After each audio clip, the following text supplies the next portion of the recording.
Cela fait bientôt 30 ans que je connais Ming. J'aime le filmer, de temps en temps, au fil des projets et des moments importants de sa vie. Je l'appelle Ming, mais son nom est Yan Pei Ming. J'ai repris la caméra pour imprimer les traces de ses nouvelles créations. Ming prépare plusieurs expositions en hommage à Gustave Courbet.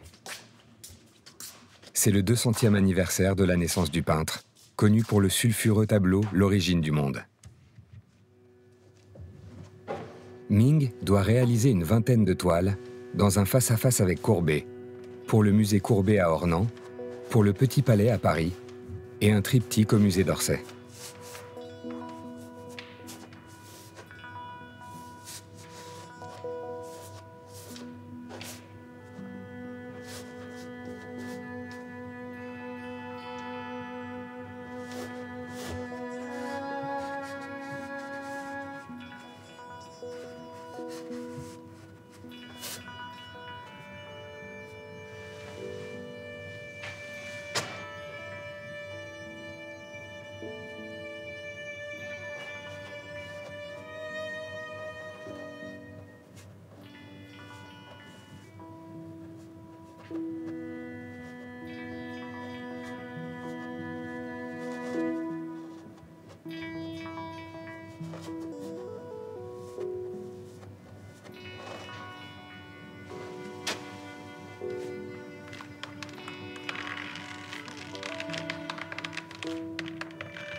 Gustave Courbet est très célèbre en Chine, parce qu'il était un peintre révolutionnaire.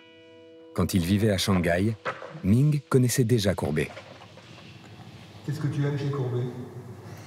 C'est une diversité sur le sujet, une diversité que sur le regard de son époque aussi. Tu vois. Le réalisme aussi. Oui, que réaliste, ça m'intéressait énormément. Tu savais qu'il était bègue? Oui, je sais. Il y a vraiment des relations entre vous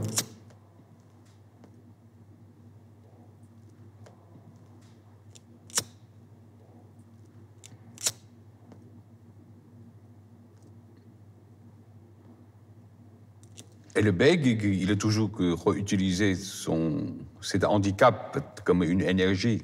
Voilà, ils ont tout localisé sur le travail, tu vois. Voilà. Je l'aime à la peinture. C'est le seul langage où je peux vraiment exprimer. Je suis incapable d'exprimer oralement. Je suis incapable d'exprimer par l'écrit. Je suis capable d'exprimer par l'image, par la peinture.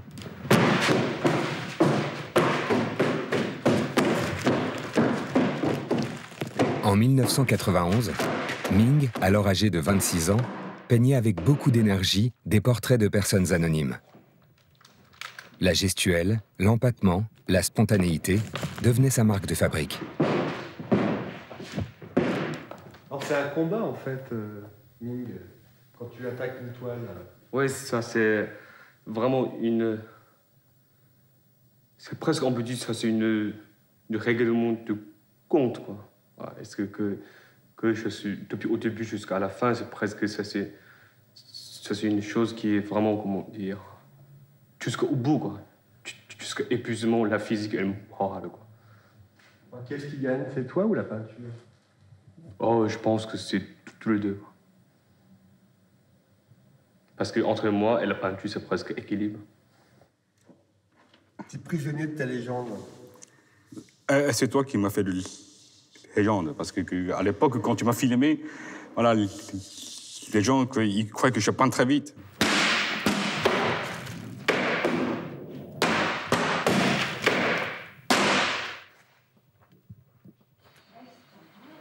Nous sommes devenus très amis. Le jour de mon mariage avec Katsuko, Ming inscrit les idéogrammes double bonheur sur un grand drap blanc. Une tradition en Chine. Ah, regarde, Ming, il fait Katsuko. En attendant la cérémonie, Ming peint nos portraits de profil, face à face. Double bonheur.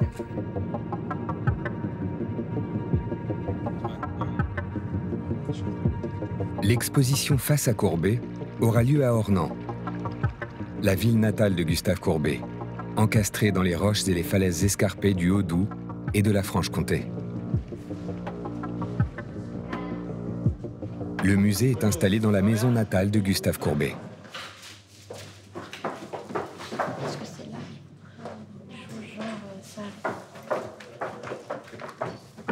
Actuellement, on a beaucoup de peintures. Oui.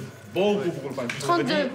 32, mais avec tous mes productions Non, à moi. Saint-Étienne. Voilà. Donc il faut beaucoup de murs. Il va falloir adapter les formats aux espaces étroits du musée.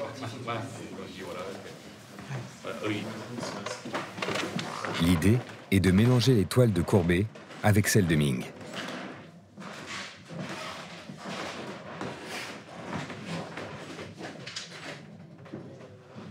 Face aux pirates prisonniers du dé d'Alger, Ming a soudain une révélation. Voilà, un petit format. Tu vois. Réaliser une peinture de son oncle aveugle pour la mettre en face à face. Un peu plus long. Un peu plus long. La noirceur du tableau, le thème de la prison, de l'enfermement sont communs. Être aveugle, c'est vivre dans une prison.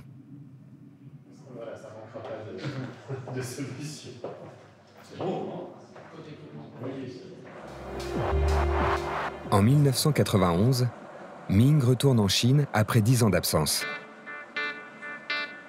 Je décide de l'accompagner dans ce retour au pays. Retrouvailles avec ses amis chinois. Ming est né ici, dans un bidonville.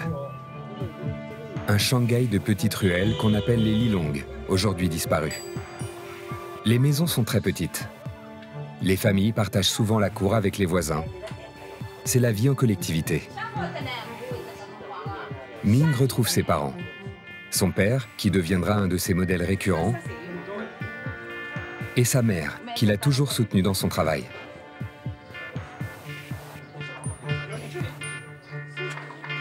La rue abrite tous les petits métiers et la vie se poursuit sur les trottoirs par manque d'espace.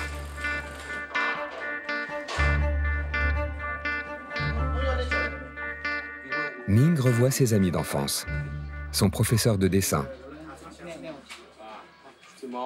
et des images de Mao qui lui serviront de modèle à son retour en France pour peindre des portraits du grand timonier. Ming a vécu la révolution culturelle. Il peignait alors des portraits officiels de Mao sur grand format. À l'époque, il y avait des portraits de Mao dans les rues, dans les maisons, partout dans toute la Chine.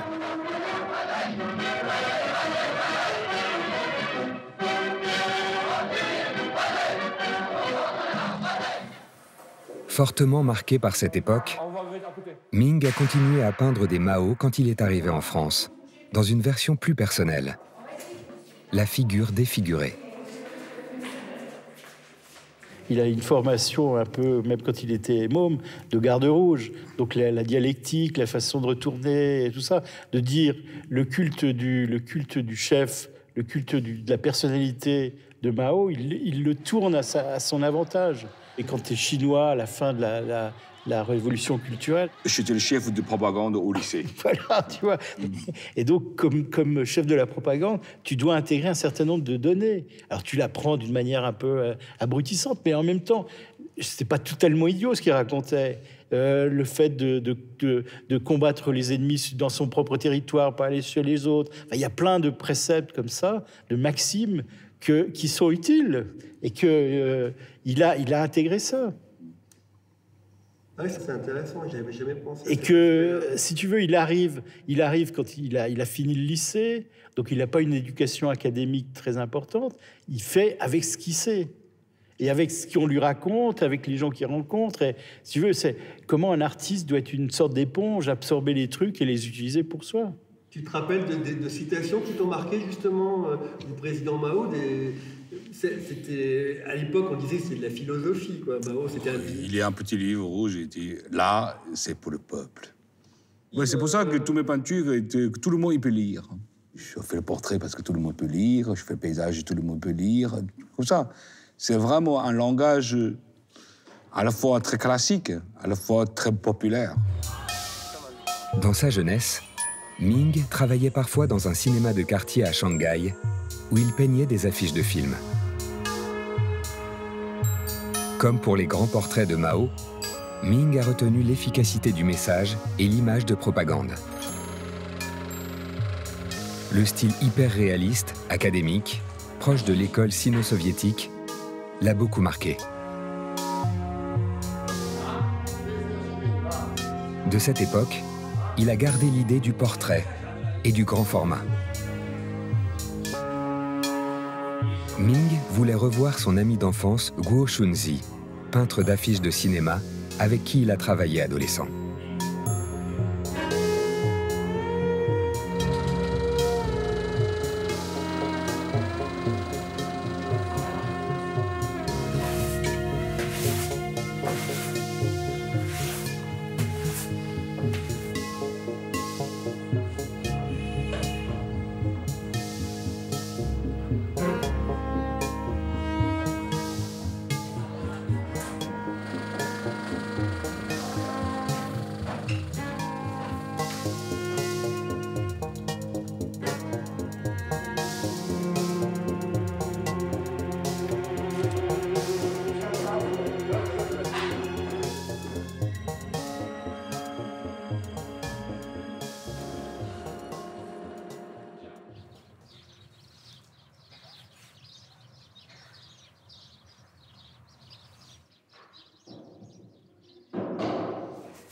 Ming attaque la peinture de son oncle aveugle, qu'il veut mettre en parallèle avec le tableau de Courbet, le pirate prisonnier du dé d'Alger.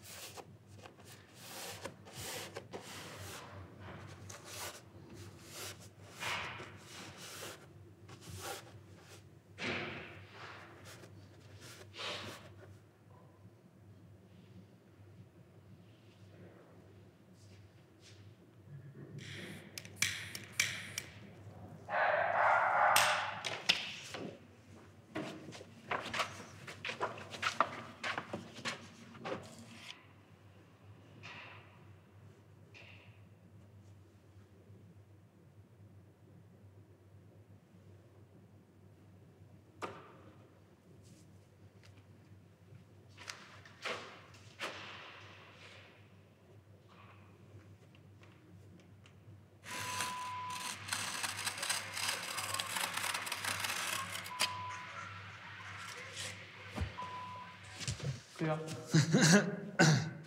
可以。还是这个放在那边，可以吧？这个画面。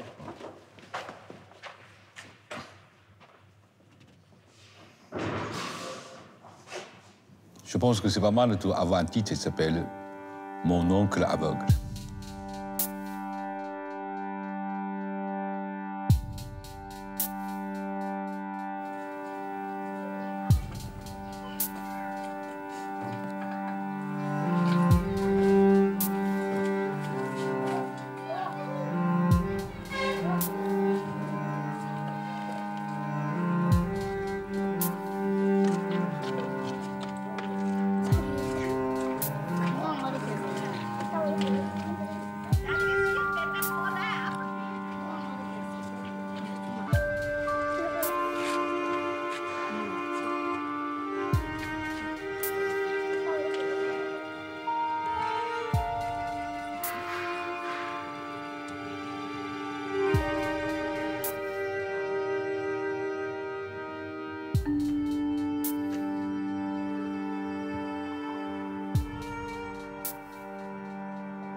Depuis quelques années, Ming revisite l'histoire de l'art occidental, un genre que pratiquent beaucoup d'artistes et qu'on appelle la peinture d'histoire. En 2009, il se confronte au Tressé des maillots de Goya. Bernard, supprimer lampe et l'homme est devenu lampe. Enlever les montagnes, enlever l'église, le ciel il est devenu sang. Voilà. Et le cadavre est devenu de la lumière. L'ombre du soldat, le tache de sang. Tout est interprété, quoi. Je suis très, très content de la peinture. Hein. Le rapport de Ming à l'histoire est très différent de celui de Goya. Et ça, c'est important, comment Ming arrive à transformer finalement, à ne pas être simplement un peintre de citation. Au fond, quand Ming, de la même manière, peignait un Mao, c'était pas du tout une citation, c'était pas du tout la même manière qu'il avait de peindre que la propagande chinoise. C'est-à-dire, dans les Mao, il y a cette idée que le portrait est aussi bien en train de se défaire que de se faire. Et je trouve que l'idée de la constitution de la peinture, ce qui est très passionnant, je trouve, dans la peinture de Ming, c'est qu'on voit dans ces tableaux toujours l'acte de peindre qui est en train de se faire. Et dans ce tableau de Goya, on ne sait plus si les cadavres vont venir ou si vraiment ils ont disparu.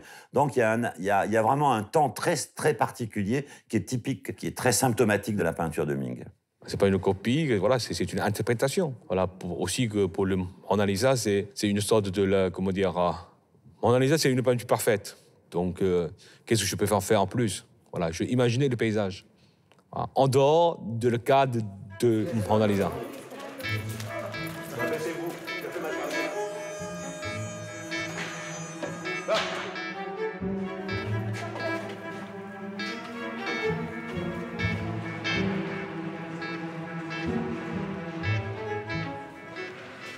La question de la Joconde est très différente, je trouve. Il ne s'agissait pas de faire comme d'habitude, d'une certaine manière, pour lui, puisqu'il se trouvait face à une icône de l'art occidental, la Joconde. Donc il ne l'a pas défigurée d'une certaine manière. Il l'a traitée de manière assez simple. Par contre, il s'est occupé du paysage. Et au fond, ce qui est très intéressant dans cette énorme pièce du Louvre, c'est que finalement, il a déplacé la question de la représentation sur les côtés.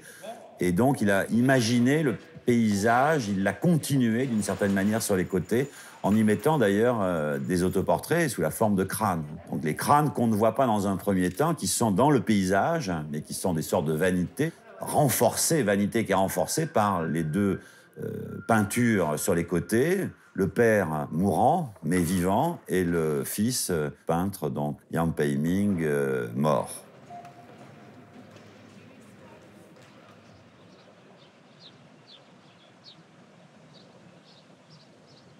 Ming va repérer l'ancien atelier de Courbet, dans lequel il va peindre et habiter durant plus de 10 jours.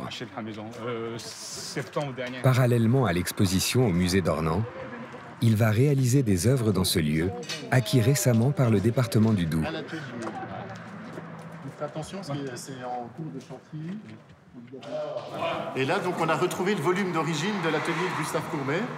Il avait une ouverture, en fait, il n'y avait aucune construction à l'arrière, et ça donnait sur les vergers. Voilà. Et celui-là, vous faites quoi? On ne fait rien. D'accord, on fait rien, voilà. Donc, je peux mettre une peinture là, quoi. Voilà.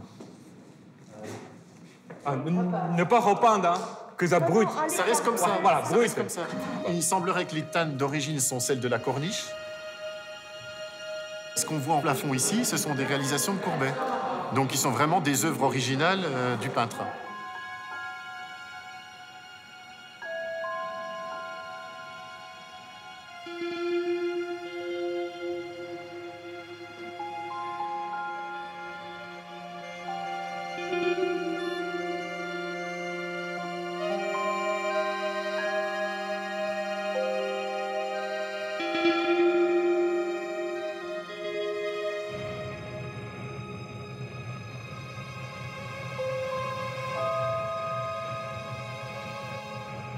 Je suis jeune quand ça y est. 这样的。啊，可以。好，可以啊。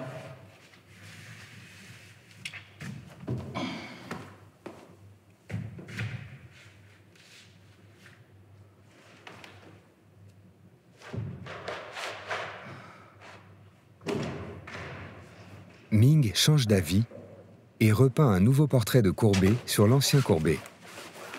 C'est ce qu'on appelle un repentir. Les archéologues du futur retrouveront plus tard les traces de la modification sous la couche picturale. Là, pour l'instant, le portrait de Courbet, il reste très léger. Tu vois, je rajoute de matière. Tu vois, voilà, donc peut-être il faut sécher un peu, quoi. Pour l'instant, c'est un peu trop humide. Allez, hein.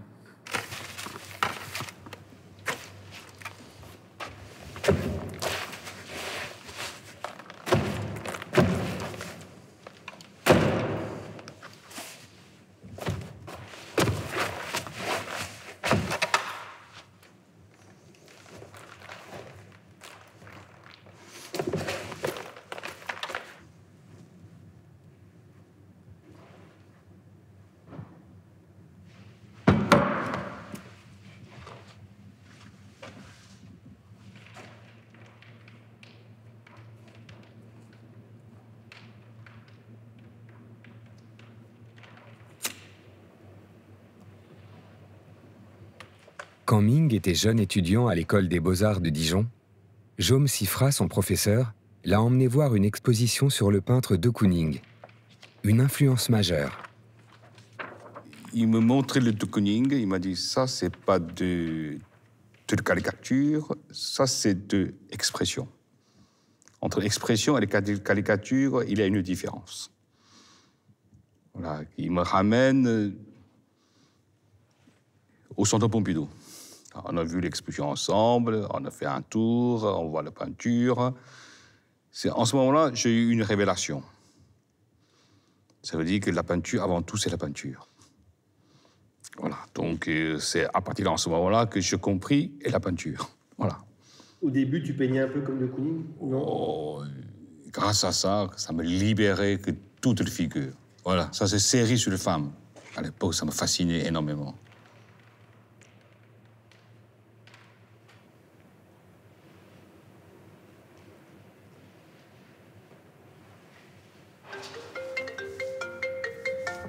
Moi, Donatien, bonne année. Écoute, j'avais réfléchi à un titre. Je pense qu'il y a une autre idée. Alors non, ça va être face à Courbet, c'est ça? Voilà, Yen Pei-Ming face à Gustave Courbet. Et pourquoi pas faire ici avec Gustave Courbet? Ah oui, c'est pas mal. C'est pas mal. Parce que si tu veux, ce qui serait assez joli, Ouais. c'est que ça marque le lien, mais en même temps, tu es pas face, tu es avec. Ouais, mais parce que au musée d'Orsay, il n'y a pas de peinture de Courbet dans ma salle à moi. C'est ça. Voilà, c'est ça. voilà, c'est avec. Et donc, tu es avec Courbet artistiquement, Ouais. mais pas physiquement. Ouais, bien sûr. C'est pas un face à face. Ouais, bien sûr. Qu'est-ce que je peux retoucher? Il faut que je réfléchisse. Tu vois. Parce que des fois que quand tu retouches, après ça a raté, quoi. Tu vois. C'est ça le problème. Ouais, mais des fois il peut aller plus loin aussi. Voilà, donc ça c'est double tranchant, tu vois. Ça peut arriver que tu retouches, après tu es obligé à nouveau de refaire avec les balais, avec les gros, non?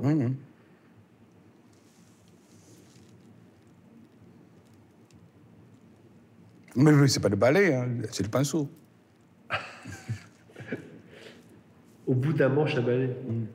Non, c'est là, au bout de... Oui, il y a le manche à balai, il y a le manche à rideau.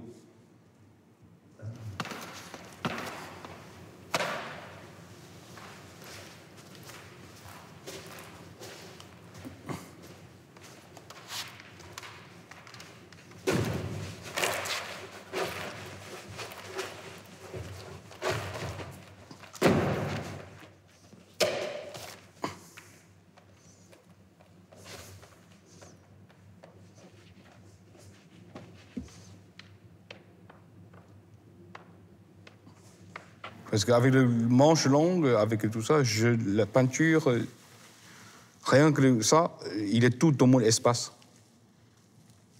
Donc, il est tout dans mon espace pictural.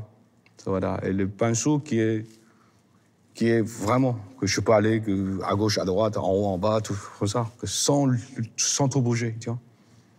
Comme du kung-fu. Voilà, donc voilà, que je suis au centre, je contrôle, voilà, donc voilà, c'est pour ça que je mets tous les pots, ils sont en bas, tu vois. Et puis tu as plus de recul, tu es moins sur la tête. Voilà, exactement.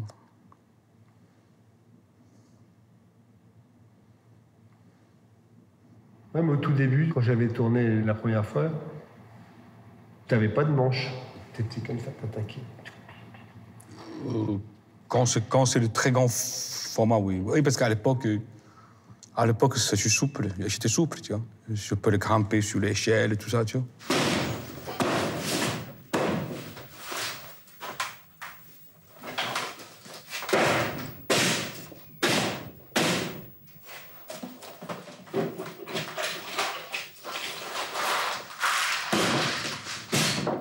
Ça doit être difficile quand même, les grands formats, de voir ce que tu fais. Oh, je sais, oui.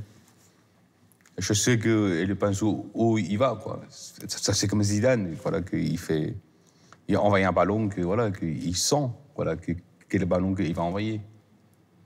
Ah, il y a un rapport avec la toile très... Voilà, donc Zidane qui envoie un ballon, il sait très bien quelle distance, quelle longueur, quel est l'endroit précis.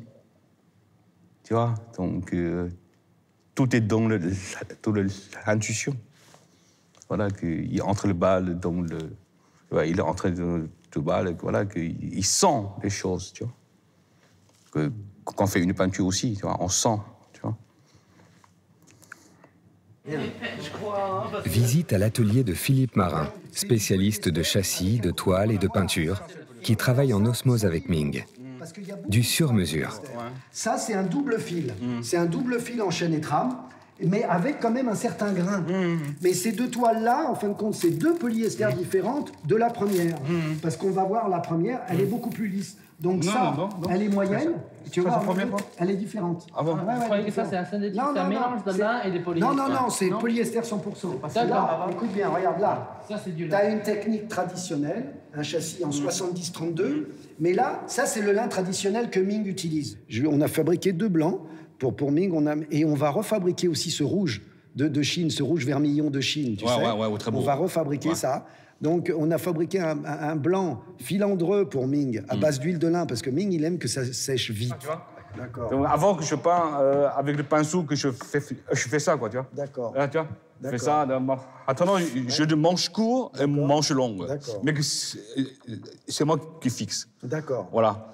Donc, ça, je suis beaucoup plus à l'aise, quoi, tu vois. D'accord. Voilà, je fais ça, par exemple, je sais pas, tu vois. D'accord. Tu vois. Voilà, au lieu de tout près, quoi, tiens. D'accord. Ouais, quand c'est très grand format, je le rallonge. Distance, ouais, je comprends. Voilà. Tu prends la distance. Voilà, toi-même. Voilà, je prends la distance moi-même, comme ça, tu vois. Ce manche-là, il te convient pas, on va dire. Il est un peu court, quoi. Ouais, mais je fais une rallonge. Ouais, tu fais une rallonge. Et parce que quand tu me fais le longe, tout ça, mais souvent, il casse. Il casse, absolument. Voilà. C'est pas assez solide. Voilà. Est-ce que tu aimerais cette sortie, elle te va? Est-ce que tu aimerais une sortie plus longue? Un peu plus longue. Un peu plus longue. Voilà. On va faire plus long. Voilà, les longs et courts. L'épaisseur. Oh non, l'épaisseur, ça va. Ça va, l'épaisseur, ça va.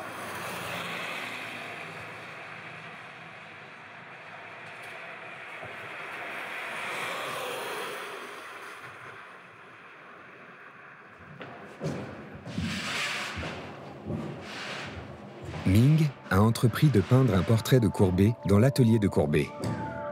Et un autoportrait au même âge et au même format.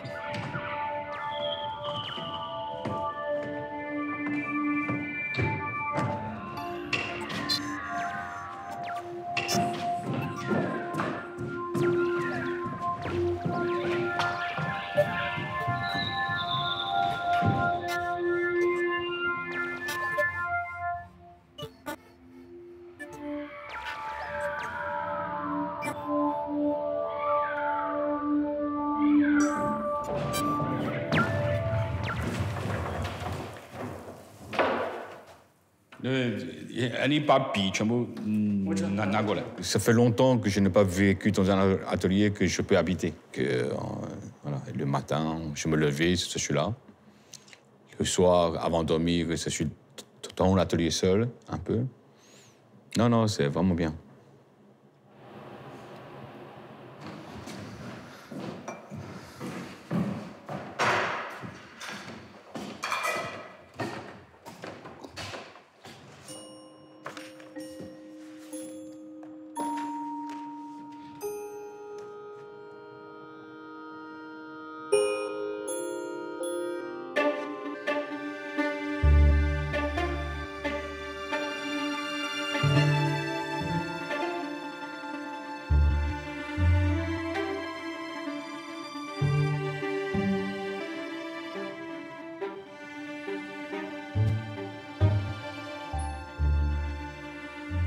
Ça est devenu un peu plus... Mais je cherche. Je veux faire un portrait exceptionnel, donc... c'est un visage qui est assez mélancolique.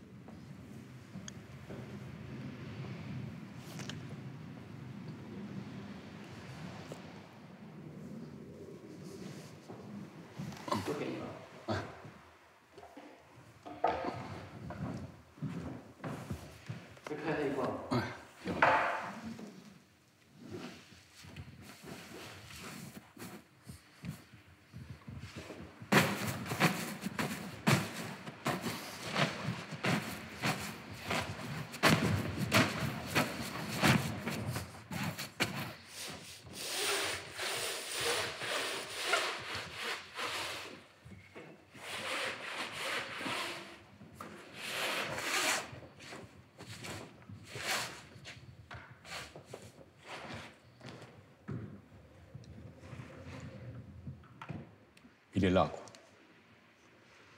Il est là.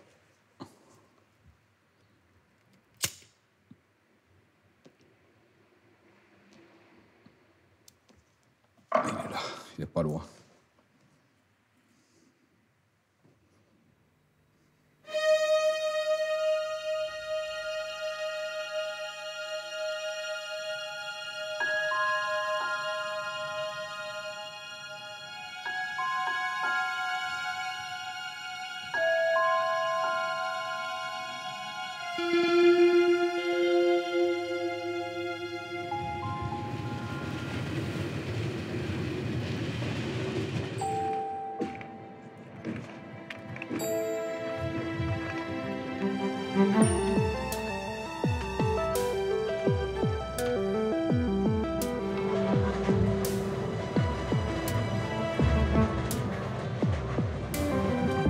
Petit Palais, c'est la première fois que tu as l'exposition au Petit Palais. Oui.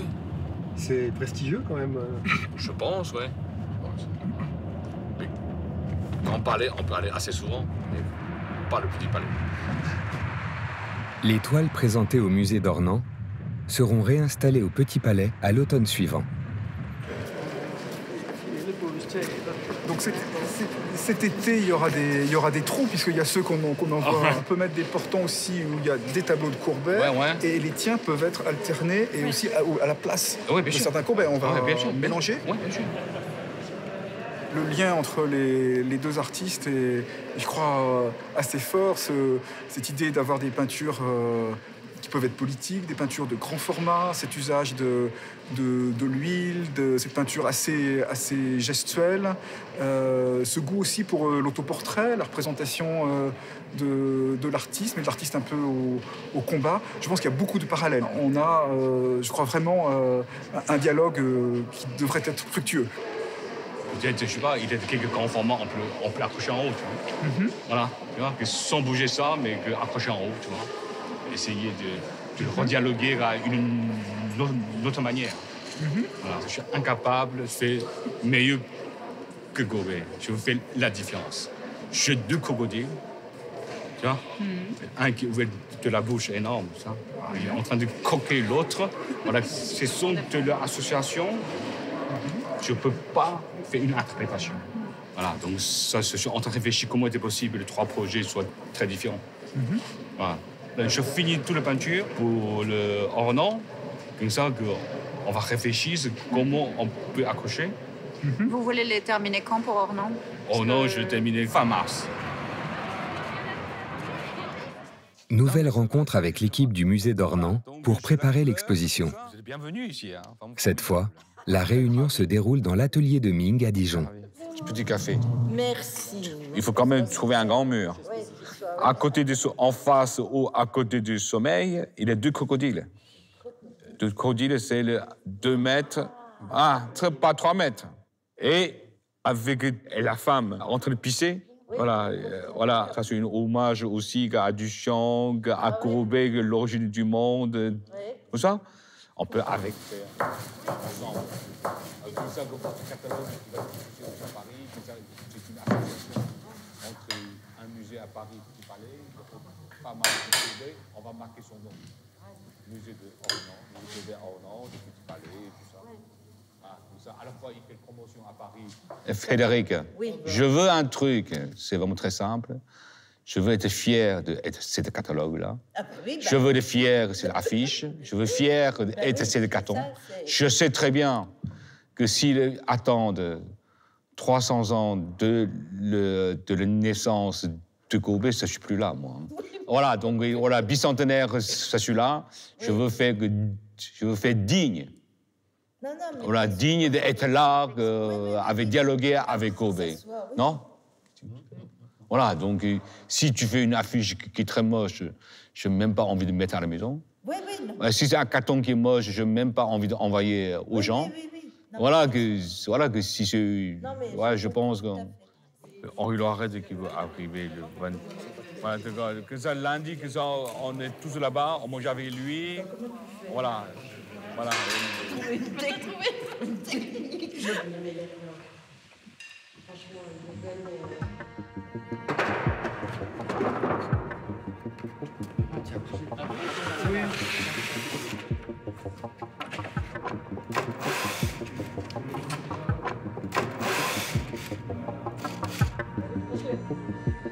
L'exposition Ming face à Courbet, au musée Courbet à Ornans, montre les œuvres des 2 peintres en face à face. Une exposition événement qui attire beaucoup de politiques et même un président de la République.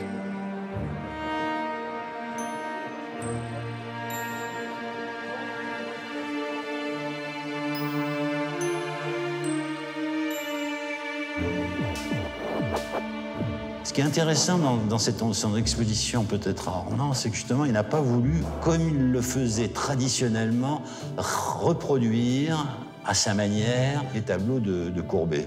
Donc c'est plutôt un regard, un hommage décalé, chaque fois.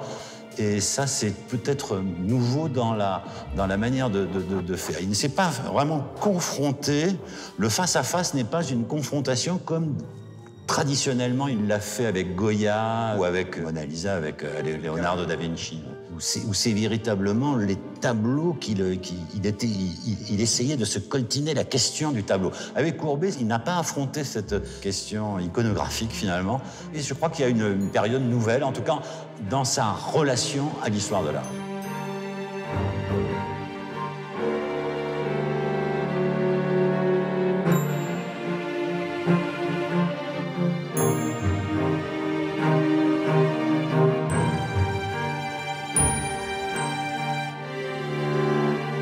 Après Ornans, retour à l'atelier. Ming rend hommage à sa mère récemment disparue. Il travaille sur un triptyque qui sera exposé au musée d'Orsay. C'est avec beaucoup de douleur et de larmes que j'ai fait le portrait de ma mère. C'est le souvenir. Donc, toute ma vie, je vais être en deuil avec ma mère. La mère, toujours sacrée pour le fils. Je lui parle, je le regarde, je priais pour elle. Voilà, repos en paix. Voilà, donc, elle me manque énormément. Je ne peux pas imaginer, elle est partie.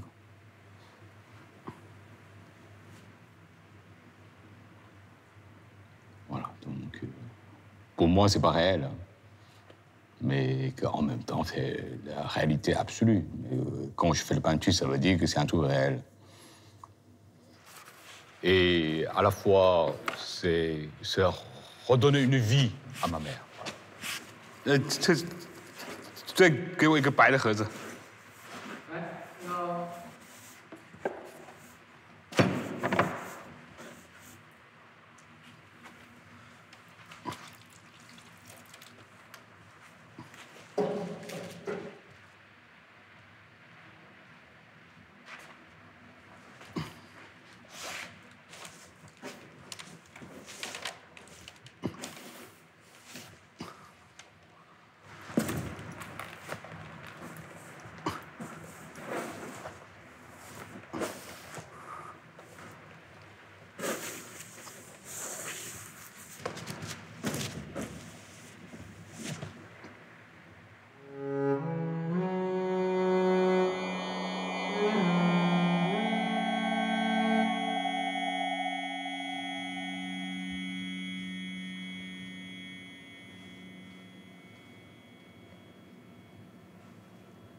Au musée d'Orsay, Ming vient repérer les lieux pour installer son triptyque. Un projet également en lien avec Courbet. On va voir le tableau. Ouais. Mais toi, tu étais tout de suite plus intéressé à un enterrement ornant qu'à l'atelier du peintre ou également aux deux?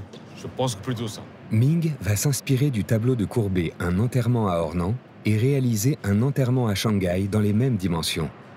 Ce tableau de Courbet fit scandale, parce qu'il représentait des gens du peuple en grand format, ce qui n'était pas d'usage à l'époque. C'est la première fois de ma vie que je refais une peinture avec autant de gens.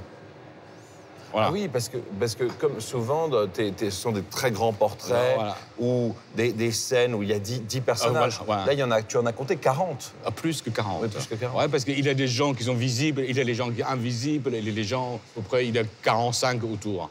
Avec un chien, avec le crâne. Mais alors, toi, qui seront les personnes? Ce sont vraiment les personnes qui étaient là pour l'enterrement de ta mère? Je pense. C'est un enterrement idéalisé. Parce qu'en Chine, il n'y a plus de l'enterrement normal. Ils sont tous incinérés. Voilà, pour moi, c'est un fantasme. Comment on peut enterrer ma mère à une sorte de la digne? Voilà, que c'est moi qui va tout inventer. Je suis en train d'imaginer que comment je peux rendre cette peinture-là, je ne l'ai jamais fait. Autant de personnages, comment je les compose.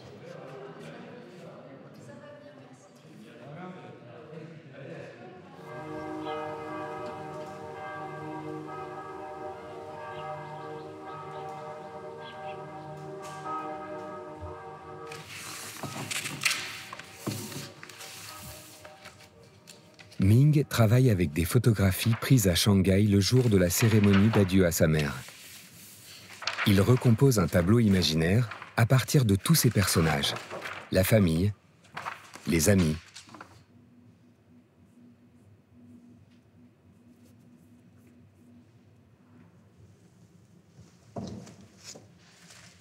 Ming a scindé le tableau en 3 parties. Une scène représente des moines bouddhistes qui prient sa mère. Une autre scène montre la famille devant le cercueil ouvert recouvert de fleurs, d'où émane une lumière blanche. À gauche, un cortège emmène le cercueil vers l'au-delà.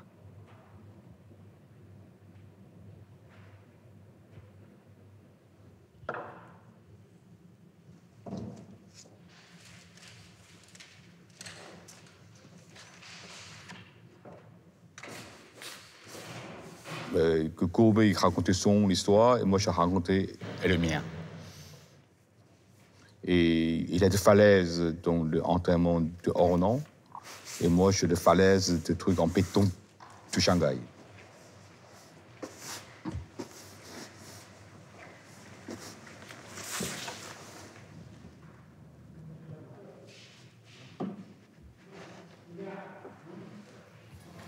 C'est la 4e ou la 5e couche maintenant. plus, ça.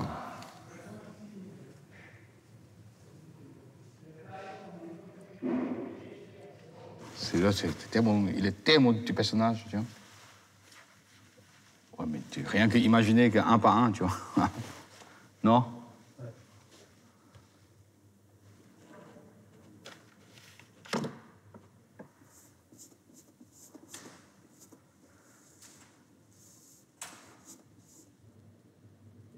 C'est un très bon copain à moi.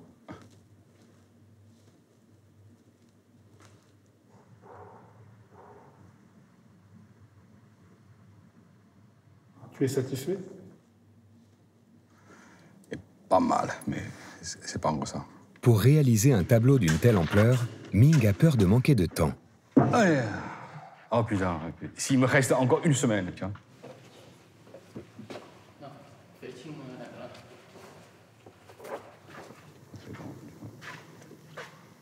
Non, mais ça fait... Ouais, en même temps, peut-être que c'est pas mal, tu vois. Ça s'arrête à un moment, tu vois. Parce que sinon, un truc comme ça, c'est sans fin. C'est une performance, c'est sûr.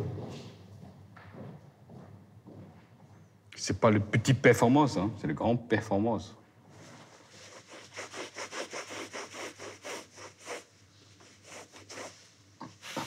Vraiment, il faut une position comme ça, quoi, tu vois. La lumière, il vient là, tu vois, assez sombre là, tu vois. Ming change d'idée et peint mon portrait. À force de le filmer, je finis par rentrer dans la toile et je deviens un des personnages du cortège.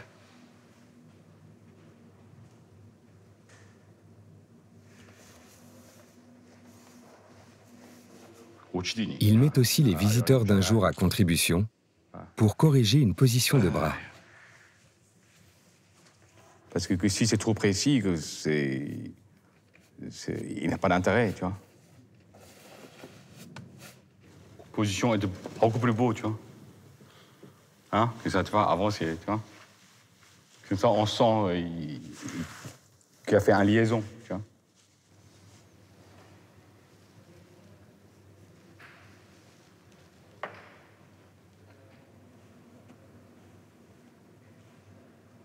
Tu es fatigué aussi, toi? Hein? Un peu fatigué, mais ça va.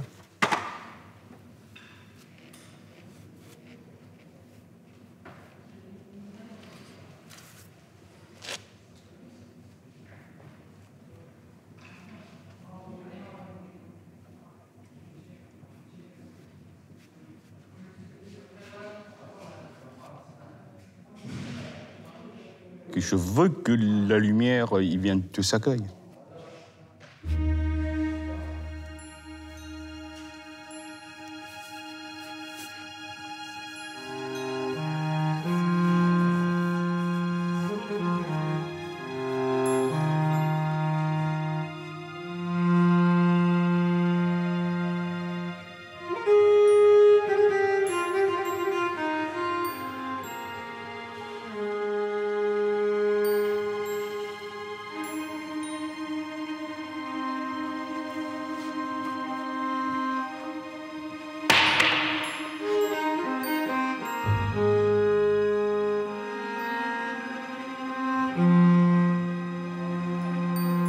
Ming s'attaque au dernier pan du triptyque.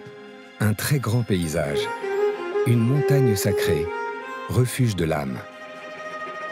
Ma mère, elle m'a toujours parlé d'un lieu paradis et céleste.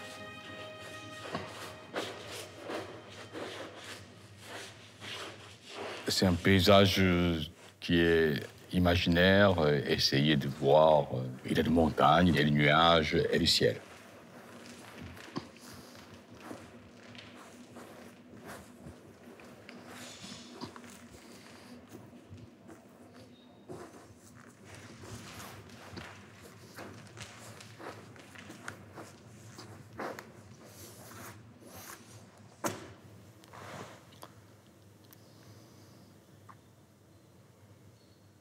Oui, c'est un lieu divin, quoi, tu vois. Elle m'a parlé de tout ça, je imagine. Qu'est-ce que c'est? C'est moi qui traduis ça, quoi, voilà. dans le ciel abstrait de la montagne sacrée, brille une lumière blanche. La même lumière qui irradie le cercueil de sa mère. Ming semble avoir réalisé le transport de l'âme de sa mère vers un paysage imaginé.